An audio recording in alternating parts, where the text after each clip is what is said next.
Tahu nikmatnya apa? Sholat. Gus caranya kodok gimana? Sudah gak tanya kodok wajib enggak? Caranya kodok gimana? Saya bilang ya pokoknya tiap sholat kamu 2 kali aja. Gak usah langsung banyak apa? Tiap sholat 2 kali. Yang satu untuk sholat wajib hari ini, yang satu untuk nyaur utang yang dulu. Karena kalau langsung dihitung 10 tahun tuh sebulan kali 5 10 hari aja berapa? 10 hari kali 5 waktu sudah 50. Berarti tiap 1 bulan 150 kali 12 berapa? Banyak ya kali 10 tahun. Lihat terawih saja dia takut semuanya mana ngapak ya? Iya banyak yang ngapak pakai bahasa Cilacap aja. Kalau bahasa Indonesia enggak tak jawab. Pokoknya kalau bahasa Indonesia enggak bisa dijawab ya? Dan pakai bahasa kasarnya enggak boleh bahasa halus. Bahasa kasar kepriben lah, bocah. Kepriben cerita sewe. Kepriben.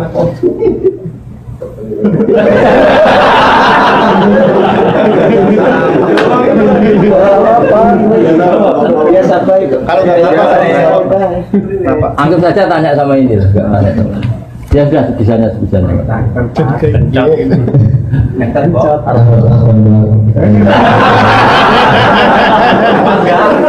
Ya wis oleh ana. Nek ngaji nang YouTube apa entuk pahala? Entuk.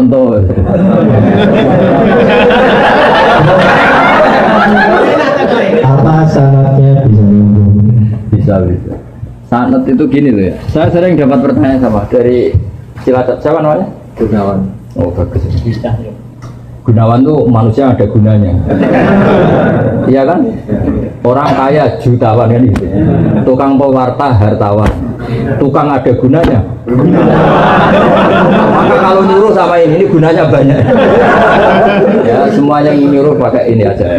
Pasti gunanya banyak. Jadi orang kalau kaya jutawan, pewarta hartawan. Ya. Kalau orang kelayaban bisa tawan wisata, tukang kelayaban kan? Jadi apa? Kalau banyak gunanya? Gunawan. Kalau banyak masalah? Masalah. Begini ya, jadi ngaji saya di YouTube itu dari awal sudah saya ikhlaskan lillahi. Dan otomatis secara sanad itu tersambung. Yang ada syarat ketat itu kalau mau jadi mufti. Ya jadi apa? Mufti itu orang yang punya otoritas menghukumi halal haram, syarat tidak sahnya sholat atau syarat sah tidaknya nikah itu nggak boleh hanya sekedar ngaji di YouTube. Tapi kalau syarat ingin tahu kebaikan sudah cukup. Karena kebaikan itu ma'ruf, mudah dikenal oleh Jadi kalau syarat-syarat yang ketat harus ketemu gurunya, ngaji lama, terus akhlaknya harus baik, hafal Quran, hafal hadis, itu syarat untuk mufti, ya Pak? Mufti itu begini loh, fatwa sesuatu yang jelimet itu namanya mufti. Kalau sampean kan nggak perlu seperti itu. Pokoknya dengar ngaji saya yang bisa dilakukan, yang nggak ditunda itu sudah selesai. Dan potongannya ya nunda semua. Misalnya saya ngaji, wajib gak orang nyaur utang? Saya jawab. Tahu toh? Ditunda apa langsung? Ketika kangen keluarga wajib enggak terus ingin pulang atau ngirimin? Tapi ketika ada tadi kantor cabang pikirannya mulai macam-macam. Nah, kenapa kalau mufti syaratnya ketat? Karena mufti itu akan menimbang hukum yang kayak iya kayak tidak. Itu harus orang alim, nggak boleh hanya lewat YouTube. Saya beri contoh ya Mas Gunawan ya, kayak iya kayak tidak. Misalnya gini, saya beri contoh. Kerja di Korea itu baik apa enggak? Baik. Kalau melihat sisi jauh dari keluarga agak baik. Tapi apa artinya deket tapi enak? Enak itu raine ketok terus rezeki atau ketok. Itu namanya enak. Jauh tapi gak enak karena weselnya kirimannya banyak. Panjang. Nah kalau istri kamu rata-rata nelpon kangen orangnya apa kangen kiriman?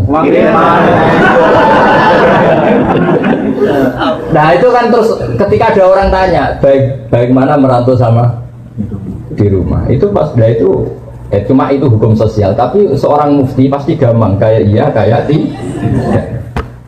Nah, itu butuh orang alim yang ngajinya tenanan. Tapi kalau hukumnya suami istri sebaiknya apa ya rukun, itu kan nggak perlu mufti, pasti iya gitu apa? Pasti iya. Jadi saya jawab ya, jadi kalau ngaji lewat YouTube itu sudah sah. Cuma tetap saja nggak sah kalau sebagai mufti itu menentukan hukum halal haram. Misalnya kamu marung di warung Korea yang terkenal misalnya masak babi, tapi yang kamu makan benar-benar telur atau ayam, hukumnya gimana? Mesti mufti itu mikir. Kalau melihat ayamnya halal, tapi paling digoreng di wajan yang sama, diletakkan di piring yang sama, dan mereka nyuci piring pasti tidak dengan cara Kalau melihat gitu kayaknya tidak halal ya. Tapi kalau melihat bisa saja, meskipun bisa saja pas jatah saya piringnya baru. Tapi meskipun kemungkinan itu entah. Tapi ya buat senam otak yang nggak mungkin dah mungkin saja. Tapi ini ya itu mufti. Misalnya sholat pesawat hukumnya gimana? Kalau melihat waktu sholat ya harus sholat. Tapi melihat kalau kamu sesuci misalnya, sesuci di pesawat itu wudunya kira-kira sempurna enggak? Buatan kan? Kalau sempurna dimarahin awak apa? Habis. Setelah wudu tidak sempurna kira-kira tetap wajib sholat apa enggak? Mesti jawaban pertama wajib. Lalu sholat ini namanya apa? Sholat dihormatin waktu, hanya menghormati waktu, tapi nanti setelah di kos-kosan atau di Korea harus dikodoi. Tapi ketika wajib ngodoi melihat wajah-wajah gini, wah sholat saja sudah menguntungkan, disuruh wajib kodok. Muftinya ngeper lagi. Karena wajah-wajah kayak sampean itu semua mufti pasti ngeper. Ini sholat fardu aja apet, apalagi disuruh kodok. Hanya kalau ditanya hukumnya gimana Gus? Wajib sholat. Wajib ngulang enggak? Kamu enggak.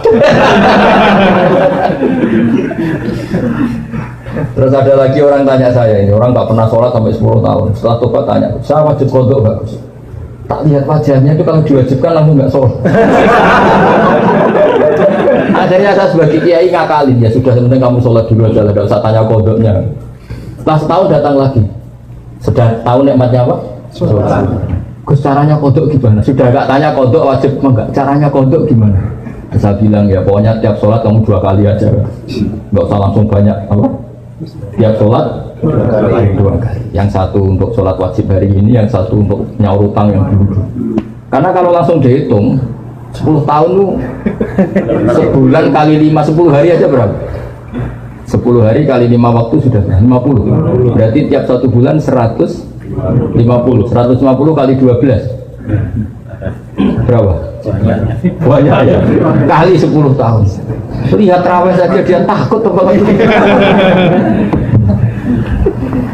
Nah, wajibnya kodok itu sesuatu yang mudah dikenali.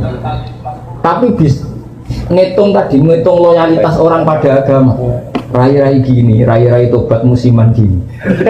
Kalau langsung diwajibkan itu malah apa bahaya. Makanya bilang ya sudah sholat dulu aja. Katanya kiai harus ngodok ikut 10 tahun. Sudah, saya sholat dulu aja, tidak usah tanya itu. Makanya dulu tuh ada cerita unik. Ini guyonan saya sebagai penghormatan pada Korea palsu ini ya. Ada kiai itu kan rata-rata anaknya cantik. Kalau anaknya tidak pati cantik, ya pati kiai. Kiai betul itu rata-rata anaknya cantik. Karena istrinya rata-rata ya cantik. Kalau kiai istrinya jelek ya agak musibah. Tapi bisa bikin kantor cabang. Ini provokator itu. Apa pengesahan apa? Pakai kartu apa? Enggak, kantornya itu. Dia istilahkan istri kedua itu. Singkat cerita itu anaknya itu cantik. Ya dulu itu nggak ada akses ke dalam kecuali harus jualan apa? Air.